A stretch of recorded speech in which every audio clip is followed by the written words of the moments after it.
संजना है जिसकी आज ही शादी हुई है। वह अपना ससुराल आती है जहां दरवाजे पर उसकी सास और उसकी ननद उसका पहले से इंतजार कर रहे होते हैं। आओ बहू, हम तो तुम्हारा ही इंतजार कर रहे थे। फिर उसका बेटा आकर उसके पांव पड़ता है, वह उसे आशीर्वाद देती है और फिर उसकी बहू आके उसके पांव छूती है, वह उसे भी आशीर्वाद देती है। वह आंगन में आकर बैठ जाते हैं और खुद बातचीत करने लगते हैं और फिर संजना अपने कमरे में चली जाती है, वह थक गई होती है।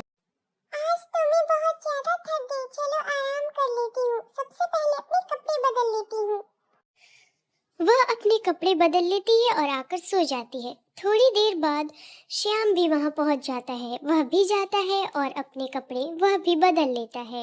वह भी अपने कपड़े बदल कर आता है और फिर जंगले के पास सो जाता है। थोड़ी देर में सुबह हो जाती है, क्योंकि वह लेट से आए हुए होते हैं इसलिए जल्दी सुबह हो जाती है।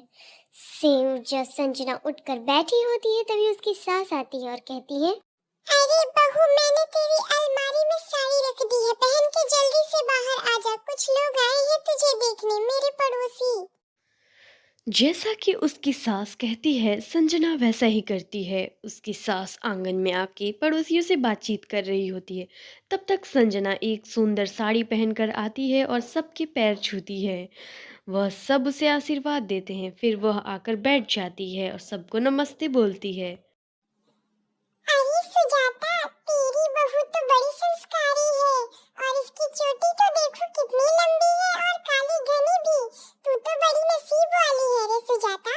पड़ोसी उसे खूब सारे बधाइयाँ और खूब मुंह दिखाई देते हैं और फिर चले जाते हैं। वह अपने कमरे में आ जाती है और आकर कहती, मैंने अपनी एक बीमारी के बारे में किसी को नहीं बताया। मेरे बाल में तो इतने सारे जू हैं, अगर मैं इन्हें बताऊंगी तो ये मुझे घर से तो बाहर नहीं निकाल देंगे।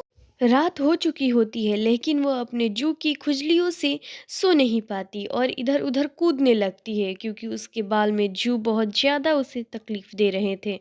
वह इधर उधर कूदती चिल्लाती, तभी उसकी ये धड़ाम धुड़ूम नीचे उसकी सास सुन लेती हैं और वह नीचे वाले कमरे में सो रही होती हैं तो कहती हैं, ये ऊपर कैसी आवाज है? कहीं मेरी बहू मुसीबत में तो नहीं है? जाकर देखती हूँ।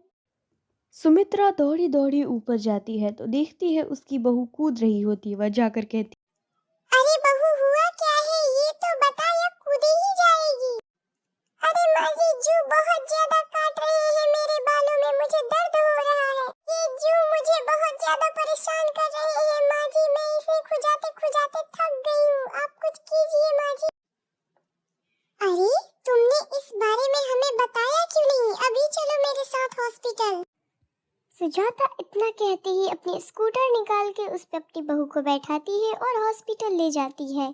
हॉस्पिटल पहुंचकर वह डॉक्टर उसे भर्ती ले लेते हैं और उसकी बाल की जू को सफाई होने लगती है। फिर वह जाकर पूछती है, माँ जी, आप सोचती होंगी मैंने पहले क्यों नहीं बताया?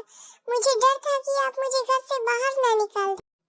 तुझे डरना नहीं चाहिए था, बल्कि हमें बताना चाहिए था। ये गलती अगली बार से मत कर।